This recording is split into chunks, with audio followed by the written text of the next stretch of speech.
Hello everyone, this is Selva, and in today's coaching lesson, I want to expand on the idea of intonation.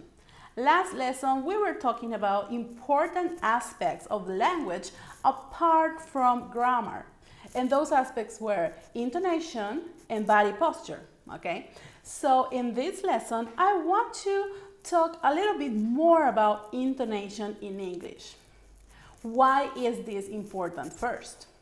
Well, it is important because when we are learning a language, we tend to use our native language intonation, and that is why sometimes we use the correct grammar, we use nice vocabulary, but we think that we don't sound like a fluent English speaker.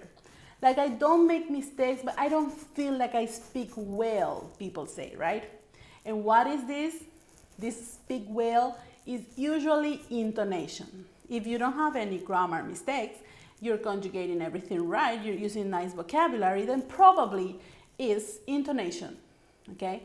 And intonation is how every culture, even country, right, says things. So for example, here in Paraguay, our language is very flat.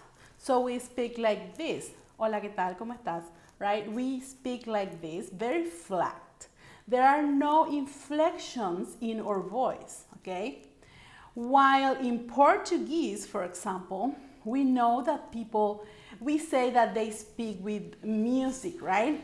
Because they say, for example, eu gosto de assistir a filmes. Eu gosto muito de assistir filmes. Or something like that. I'm not very good with Portuguese, but the intonation in Portuguese is a little bit different from our intonation in Paraguayan Spanish, right? So the same happens with English. We cannot say, I love watching movies. I love watching movies. I need to do a little bit more of inflection in my voice. So that is the first intonation pattern, which is for statements. Whenever I want to state something. So I say, I love watching movies. So the most important thing is to go down in pitch at the end. Pitch would be, this is a higher pitch and this is a lower pitch, okay? So, at the end of my statement, I go down. So I say, I love watching movies, okay? I love watching movies. So I go down in pitch at the end of my statement.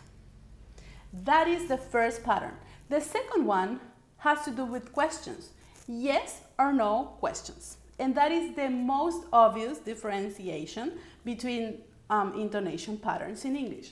Because yes or no questions go up at the end. So I don't say, do you like watching movies, right? I say, do you like watching movies?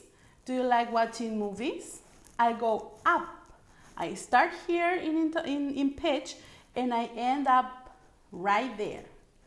Do you like watching movies? Do you like ice cream?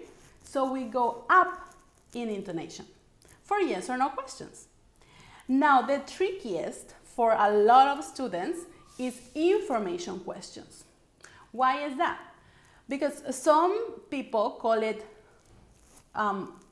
intonation falling at the end, but actually it's not that it just falls like I love watching movies. It falls at the very end, but it goes up and down. So I say, for example, what's your favorite movie? Okay, movie. So at the end it falls, right? The pitch, the intonation falls. But just before that, we have a very high pitch. So what's your favorite movie? Okay, what's your name? Where do you live? All of those. At the very last syllable, I go up and down. Okay. Yes, at the end is a falling intonation, but it's kind of mixed because we go up at the very end and then down at the end, okay? So 3 kinds of intonation for English.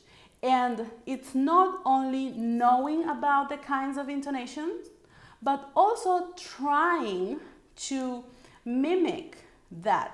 So if you're watching a movie, a series, if you're watching an interview, for example, you can pause, right? Go back a few seconds, listen and repeat. You can do that because it's not that you are going to try to sound like someone else. Because that is what usually happens, right? We think like, no, but that's not how I speak. Yeah, that is not how you speak in your native language.